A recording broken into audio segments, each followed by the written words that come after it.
Pemirsa, Natuna Utara kembali menjadi sorotan setelah sejumlah kapal asing terlihat tengah berada di perairan Indonesia. Bukan lagi kapal mencari ikan, kini terpantau pula kehadiran kapal perang. Lalu mengapa kapal asing seolah mudah masuk Natuna? Mungkinkah patroli kita masih lemah? Rekan Livia Ramadanti akan memaparkannya untuk Anda. Silakan Livia. Eva dan juga pemirsa, lagi-lagi Cina usik Natuna. Masih segar diingatan kala awal tahun 2020 lalu kapal Cina juga pernah terpantau di Laut Natuna Utara. Presiden kala itu mengingatkan untuk tidak main-main dan bertindak tegas pada siapa saja yang coba mengganggu kedaulatan Indonesia. Kasus pelanggaran kapal asing di Natuna Utara ini bukanlah kali pertama, kejadian ini kerap berulang. Kami ambil contoh selama 1 tahun ke belakang sedikitnya ada 3 peristiwa kapal asing di Natuna Utara. Berikut ini datanya, yang paling baru adalah pada tanggal 13 September 2021. Nelayan tradisional di Kepulauan Riau melaporkan berpapasan dengan 6 kapal milik Cina. Salah satunya adalah kapal perusak Kuming 172 di Laut Natuna Utara.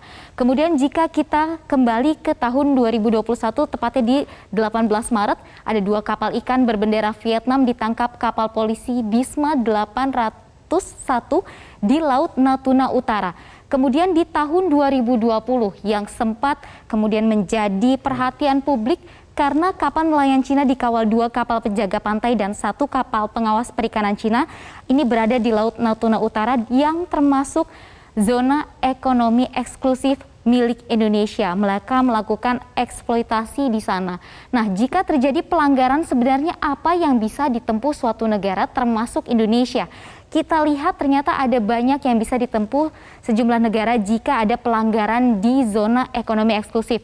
Apa saja yang bisa dilakukan, yaitu mengirim nota protes diplomatik, kemudian memanggil dubes negara yang bersangkutan.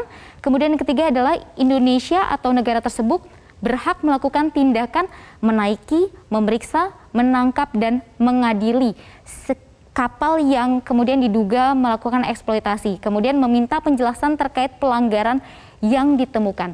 Kita ambil satu contoh pada tahun 2020, pelanggaran yang cukup membuat hubungan Indonesia dengan Cina sedikit memanas. Waktu itu di mana sebuah kapal yang penangkap ikan kemudian kedapatan tengah mengeksploitasi zona ekonomi eksklusif Indonesia. Apa langkah yang diambil Indonesia kala itu? Berikut datanya, setidaknya ada 4 langkah yang kemudian diambil Indonesia. Menurut Menteri Retno Marsudi kala itu melakukan pelanggaran kapal Cina di zona ekonomi eksklusif Republik Indonesia.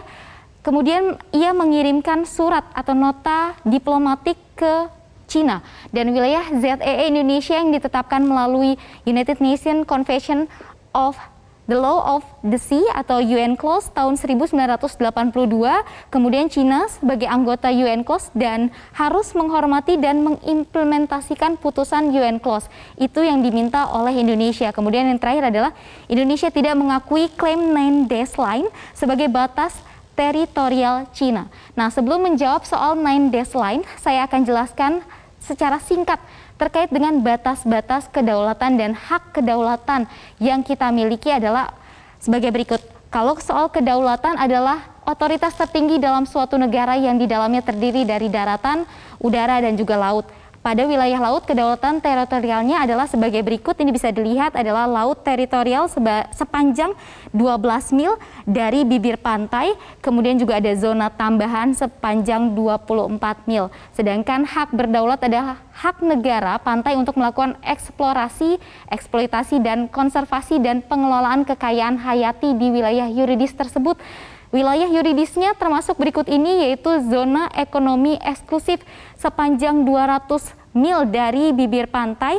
Ini merupakan zona yang bisa dimanfaatkan oleh suatu negara. Nah, menjawab soal 9 dash line, saya punya gambaran petanya dari 9 garis putus-putus adalah garis yang digambarkan oleh pemerintah Cina mengenai klaim wilayahnya di Laut Cina Selatan, yaitu seluas 2 juta kilometer persegi, yang 90% dari klaimnya ini sebagai hak maritim historis dari Cina, meskipun berjarak hingga 2000 km dari Cina daratan. Namun banyak negara tidak mengakui klaim tersebut termasuk Indonesia karena ini tidak diakui oleh hukum internasional, terutama UNCLOS. Kita lihat ini merupakan denah atau peta yang bisa dilihat yang warna merah ini adalah 9 dash line yang saya maksud. Bisa dilihat juga untuk garis putus-putus berwarna biru di sini, ini menandakan zona ekonomi eksklusif dari tiap negara seperti Filipina, kemudian ada Brunei, Malaysia, termasuk Indonesia yang di garis berwarna kuning, kemudian ada Malaysia lagi, dan terakhir adalah Vietnam. Ini zona yang kemudian ditambahkan secara sepihak oleh pemerintah Cina. Lalu mengapa sebenarnya Natuna ini seksi di mata dunia? Termasuk bagi Indonesia dan juga Cina, kita lihat ternyata kekayaan alam yang dimiliki oleh Cina ini oleh Natuna Utara ini sangat besar. Cadangan minyaknya ini mencapai 308,30 juta barel. Kemudian cadangan gas buminya mencapai 54,78 triliun kaki kubik. Dan sumber daya lautnya ini bisa mencapai 1 juta ton per tahun, dari total pemanfaatannya ini baru 36% saja. Dan kita lihat luas Kabupaten Natuna sendiri ini hanya sebagian kecilnya yang berupa daratan, sisanya adalah lautan yang memiliki kekayaan alam berlimpah. Nah, untuk menjaga Natuna tidak jatuh ke tangan negara tetangga, seberapa kuat pasukan kita untuk menjaga kedaulatan Indonesia di Natuna Utara? Saya akan memberikan gambarannya. Ini merupakan kekuatan tempur TNI dan juga Bakamla di Natuna Utara. Setidaknya untuk TNI AL atau Angkatan Laut ini memiliki 8 KRI di Natuna pada tahun 2020. Kemudian kita lihat jenis KRI yang dikerahkan adalah kapal korvet dan juga fregat, dan juga ada kapal pengangkut logistik. Untuk kekuatan dari TNI Angkatan Udara, di sini ada jet tempur F-16 yang rutin melakukan patroli.